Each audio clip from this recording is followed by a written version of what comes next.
Why, hello and welcome back to another episode of Voice of the Rings. I'm your hosting guide, Zollin Ironshield, and we left off here in the vampire lair of Denenglor. So we'll keep killing vampires here and moving out into the world of the lands of the vampires. So here we go. We continue on here where we left off in our story last time.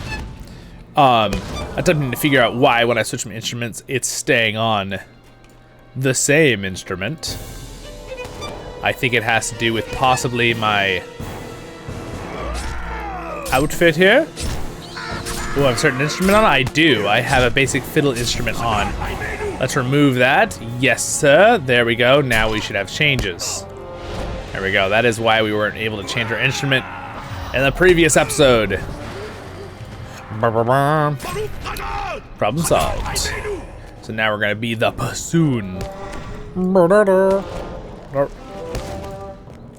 They don't like the sound of the bassoon, it kills them. Such a great sound.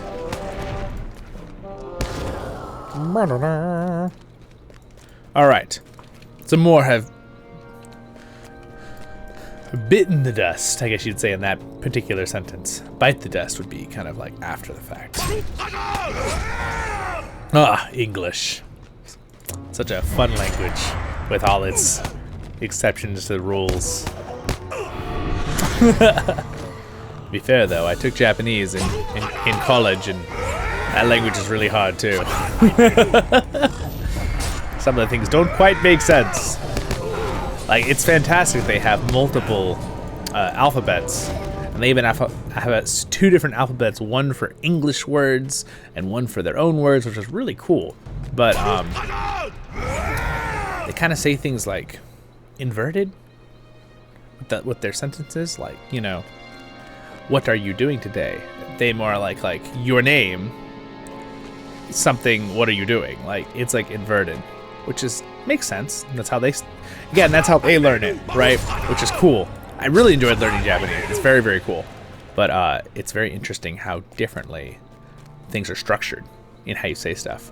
But also, it sounds like such a cool name, like language, you know? Watashi, I'm trying to think of my one. I like the desu ka. I like their question. There's a question mark. Ka at the end of sentences. I think that's kind of cool. Yes, it's very cool language. I love learning other cultures and languages. I think it's so cool. I think everybody's culture and language is cool. And of course, every culture has good and bad in it, obviously, right? Obviously. Side note there. Doesn't mean I endorse everything in every culture. Or my own, mind you. But the point is, I think it's cool to learn other languages and other parts of culture. And I think it's cool there's there's common things between cultures too, right? Like, most cultures have a lot around family, which is cool. Like, that's neat, right? Alas, the elves have all been slain. So, moving on. Down the hill we go. You guys are like, enough about everything in the world. We're in Middle-earth. I love the cultures in Middle-earth. Hobbits, elves, dwarves. That's pretty cool about Tolkien's lore too, right? How it's like, you really can feel the differences between the cultures. Rolling down the hill, running down the hill, running through the scary forest of Mirkwood with its scary, scary branches everywhere. Who knew branches could be so scary? Isn't it weird how like a dead tree just has more of an eerie feel than a tree with leaves on it? You know? We just see dead trees and we're like, oh, death, right? Like, it just comes like, it's like instinctual, right? We're used to seeing trees with leaves and stuff. Granted, some areas when trees lose their leaves for winter, people know they're not dead, but yeah, you get my point. Accursed archer.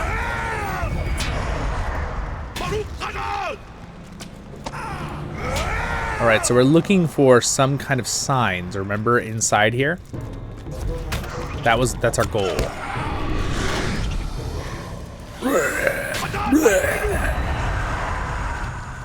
Killing all of the undead, or putting them to rest, I should say.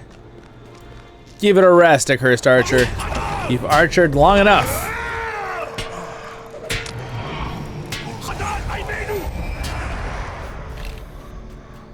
Alright, so I'm looking for like some kind of signs here. Signs of the times. Perhaps it's a wonderful thing, is it not? Progress. The guy likes progress, except the problem is there is no progress happening. He is caught in a time loop or something.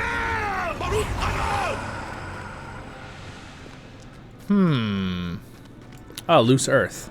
I bet you that's the spot we're supposed to dig, isn't it? Isn't it nice? It'd be nice in real life if you're looking for something and then it was just like you lost something out in your garden and then just that word pops up and the ground starts glowing and it's like loose earth.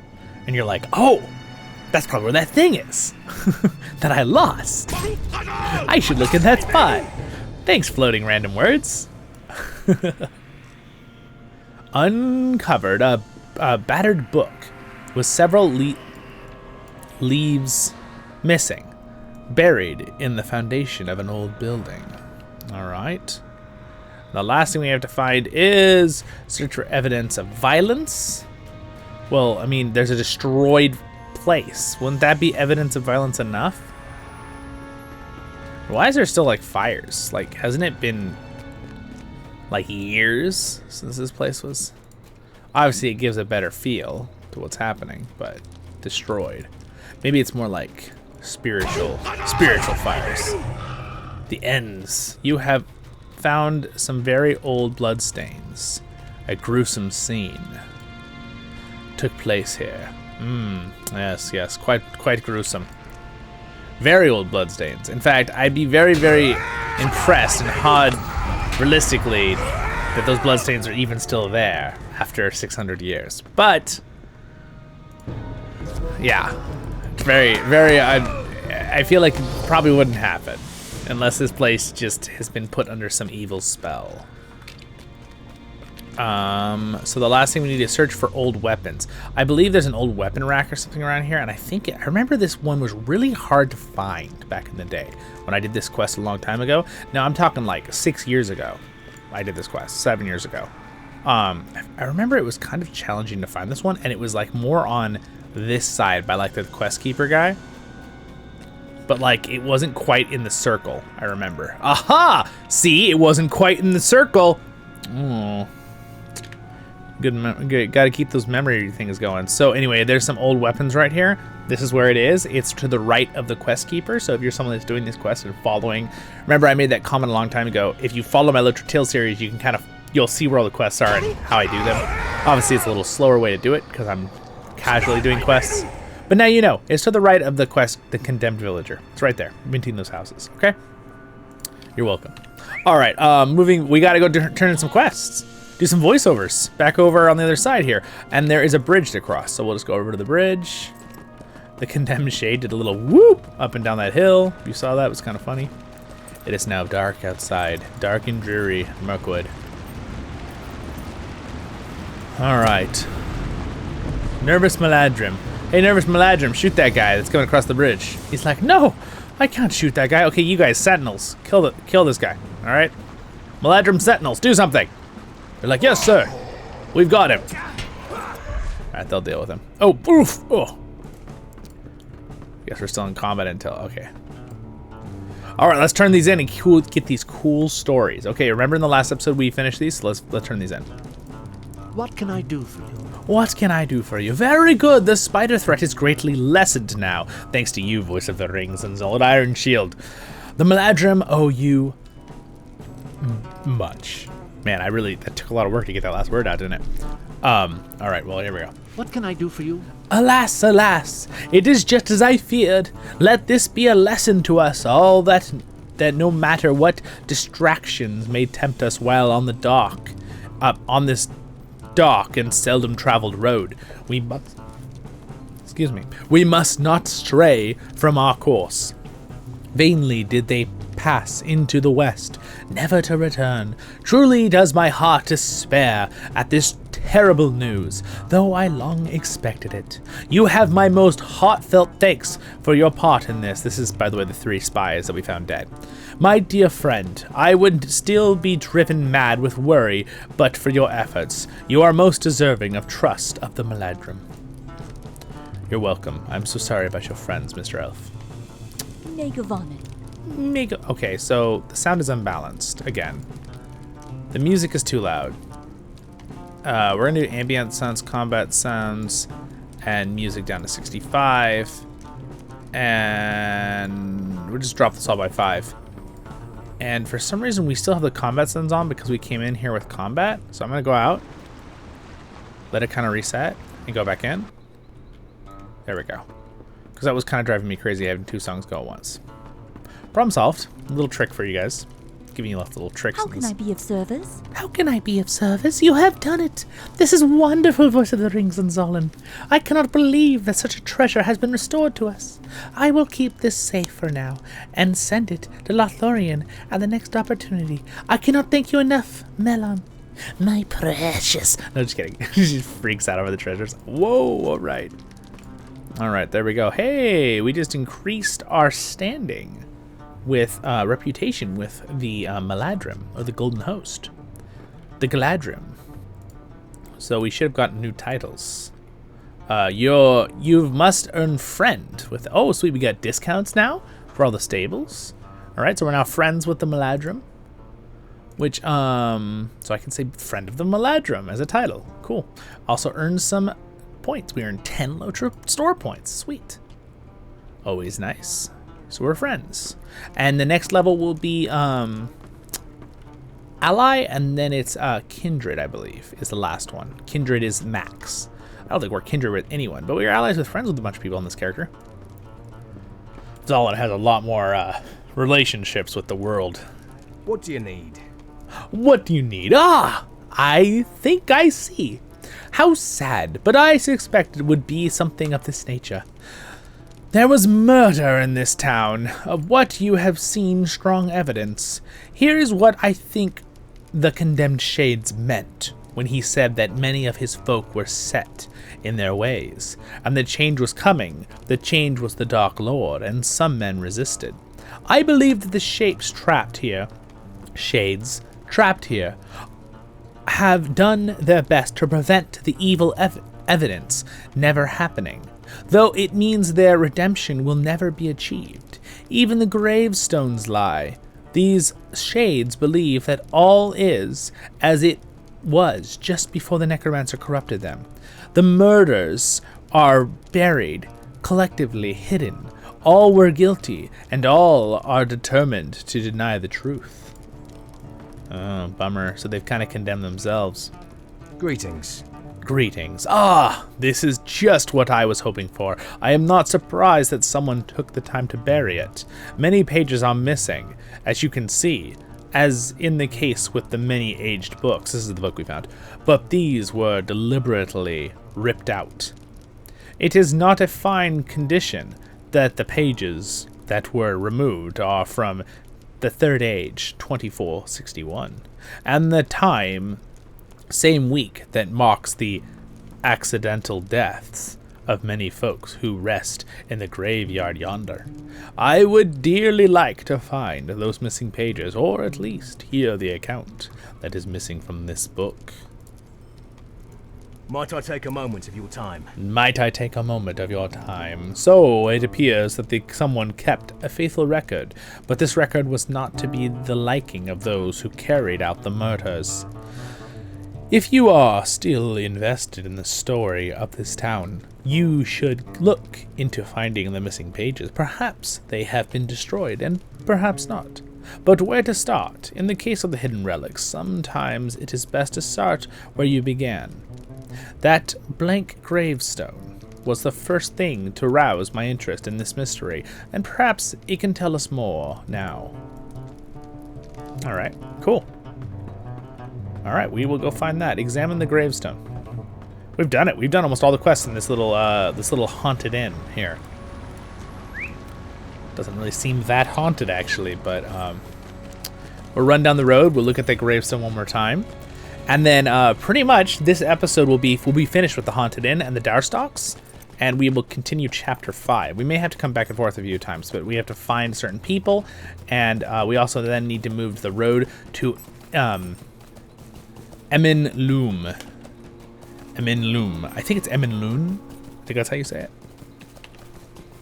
I Again, remember, I'm reading all these crazy words, guys. I'm doing my best. Awkward.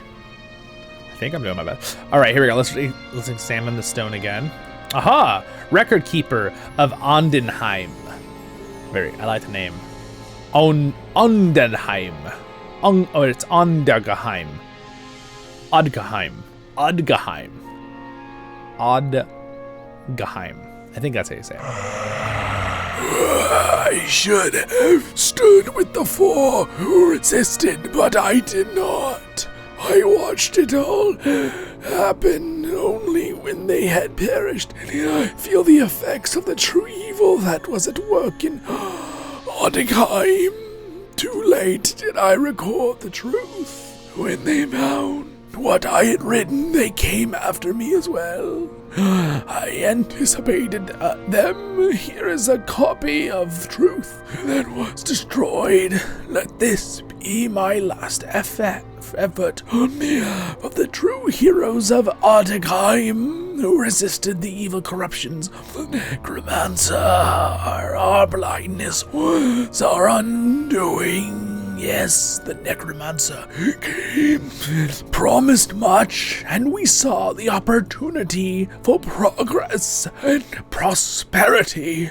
The four that stood against him attacked the altar, and we cut them down in the name of Dol Guldur. They cursed us as they fell. Ah, my oath is fulfilled, my redemption nigh. It was too late. Too late.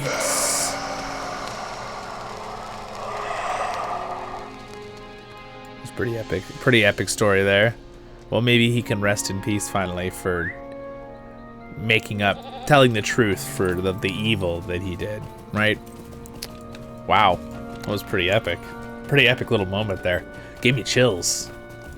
There's some really cool stories in Lord of the Rings Online. Hopefully my voiceovers bring you guys a little more immersion into the stories there than just reading it if you were just playing the game yourself. But again, playing the game yourself and reading it is pretty darn awesome, guys. So I do highly recommend checking it out. Playing the game yourself. I have a big guide playlist if you ever need guides. If you think you can't do it, don't worry. I've got a whole guide playlist on everything. You can ask questions.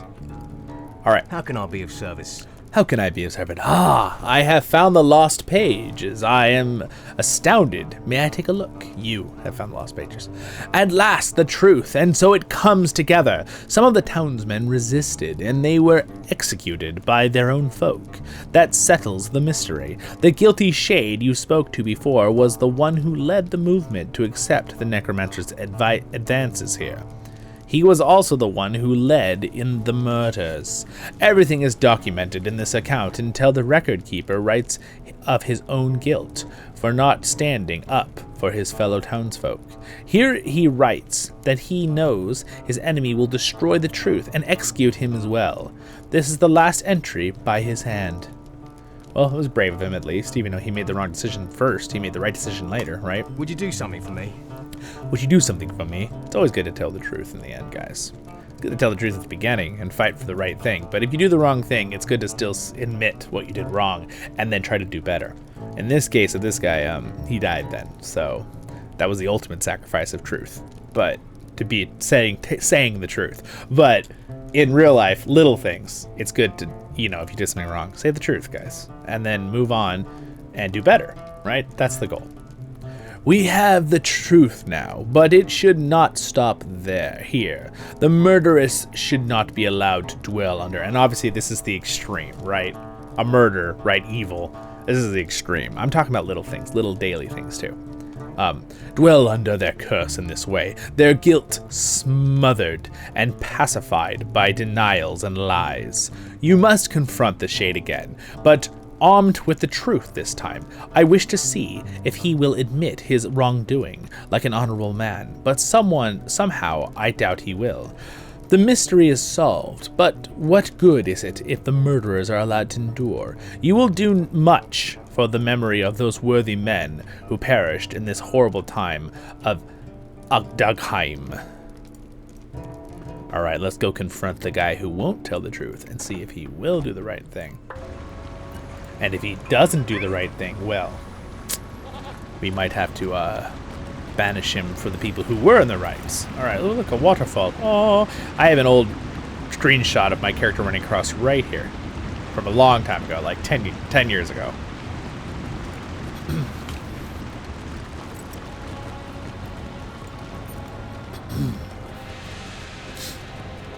Condemned villager. All right, we're gonna go confront the condemned villager.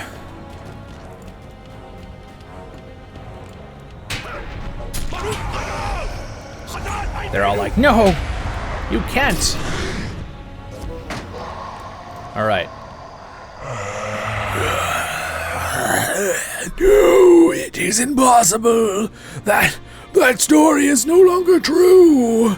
We destroyed the past and moved on with our lives. Why do you disturb our long peace with evils that are left buried? That tale cannot be allowed to endure. You shall pay dearly for your meddling, outsider. Get out of here.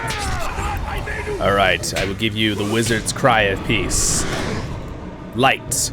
Oh, he's trying to hide in the nether realm. Well, too bad I'm about to put him in Call of Omaru. Oramir. I mean. All right, well. He has been exiled to no longer be a shade for his... He would not admit his wrongdoing. It is a terrible thing. It is a terrible thing that many peoples do. In reality and in fantasy.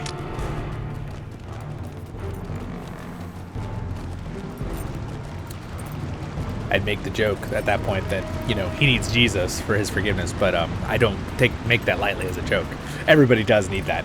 But that's just me. Again, we won't go there. But it's half joke, half truth there. Seriously though. Like we're all guilty of something. But again, do better, guys. What can I do for you? And from Zollin's humble advice, Jesus is the light there. So, side note. Moving on. How can I be of service? How can I be of service? Welcome back. This is a really cool story, though, isn't it? It's a really cool story. Welcome back, Zollin Ironshield. You have done a very, very good deed in the name of those who fell while resisting the Dark Lord's evil influences. It is a tragic tale, but it is for the best that you did not allow its denial to be endured, which again was our goal of that in coming up in front of that shade, right? You should be proud of what you accomplished today, even if it is too late to benefit the poor woodsmen who fell so many years ago. Their story should not be buried under the corruption of Mirkwood, for they were heroes, and the truth deserves to be woven into song, not forgotten as the murderers would wish. Guilt and denial are the cruelest of enemies, my friend. You did well to fight them with such vigilance. Cool. Really good writing, right? And good storytelling. And like, I think it's cool that they're showing that like in every group, like Mirkwood, right? The woodsmen, that they fought back. Like there were people who like accepted Sauron and there are people who fought back, which is something cool. They really show a lot in LOTRO. They show the flip sides of both groups. And again, I'm hoping in LOTRO that we will get to the point where we will go to Harad or we will go to the Easterlings and they can do their good writing to show that what Tolkien told us in the books, that the Easterlings, not all of them were evil. The Blue Wizards helped the Easterlings. A lot of them were at civil war because they didn't want to follow the evil leaders who had been corrupted by Sauron's spirit for being there for 400 years. So a lot of the Easterlings fought back, and the Blue Wizards are what prevented the West from losing, right? Because it wasn't the full might of the Easterling like country and Harad who came, right? A lot of them did. A lot of them were evil and joined Sauron, but not all of them. Some of them were heroes in themselves, just like this story. And I think that's really cool. I think that's cool to end this episode, actually, on that cool story. And we will be doing more of a LOTRO tale. In the next episode, we will continue on Chapter 5, all right, the Treacherous Lights, all right? And then we will also go to Loom. So anyway, I'll have to run down this road next time we start. And that was really cool. I really enjoyed that story, that side story. But again, I think in the future in LOTRO, we're very soon to be traveling to new places. Whether they're going to do more in the north and maybe do, again, like I was talking about in previous things, this is a guess. Maybe when you're watching this later, this will already be out. Fortawaith. I think Fortawaith might be high expectations for the next expansion, or possibly down to Harad, right? And Umbar and all those places. I would love to see that incorporated into the future stories of Lord of the Rings Online. Or Rune, any parts of Rune. Rune is such a huge area. We're talking like massive landmass, right? Like, it's like Rune is basically similar size to Eriador in landmass, right? If you slightly go past this map even. And Harad, same thing. It's basically Tolkien's Middle-earth has a very similar, so like Middle-earth itself is kind of like the size of like Europe, maybe a little bigger, right? But like Europe, like down to like, you know, Turkey and maybe the Middle East kind of too. Like if we're going to compare, you can actually overlay it over an actual map, and Middle-earth is a little bit bigger than Europe, but it has that similar area. But then the south side, there's a big continent down here, right? That is Harad, and it's kind of like the size of Africa. Right? There's like a jungle down there. That's where the Mumakil are from. There's giant gorillas, according to Tolkien. So there's all sorts of cool things that LOTRO could expand on, right? Because LOTRO does such a good job of expanding the lore without damaging Tolkien's stuff. Like the things he didn't talk about, but what he did talk about, they've taken like sacred, right, in LOTRO. But like things they expand on, right? Like, oh, maybe they could do the giant, maybe they could make the giant gorillas down there, right? It could be a creature you could fight, right? Or whatever. Maybe they could make a fun thing. It could be a mount. You know what I mean? Like, who knows? You know what I mean? Like, you could tame a gorilla, right? a giant gorilla for you to ride. But then it'd be so cool to go into the stories of the people of Harad and the Easterlings in Rune or something. So again, I think there's a lot of... And Ardar is so big. So we don't even really have... Like, it's one of the biggest games out there, and we don't even have half of Middle-earth, right? But yet, like, made completely. We have a majority of it. Maybe, like 2/3 of it. Big majority of it. But there's a lot of areas you could still add within Middle-earth. And then there's all of Ardar, right? You could branch out, right? So anyway, it's really cool. Cool things for the future. We've been over in this episode, but I hope you had a wonderful time. See you all in the next episodes of Voice of the Rings. Thank you, Skumley, for being a Royal Guard. Subscribe button's there. Next episode over there. Check them all out, and I'll see you all in the next episodes of Voice of the Rings. I hope I made your day a little better, and I hope you're happy and stay happy. Baruch Hazad Kazad, I meant you. See you in the next one. Zollin out.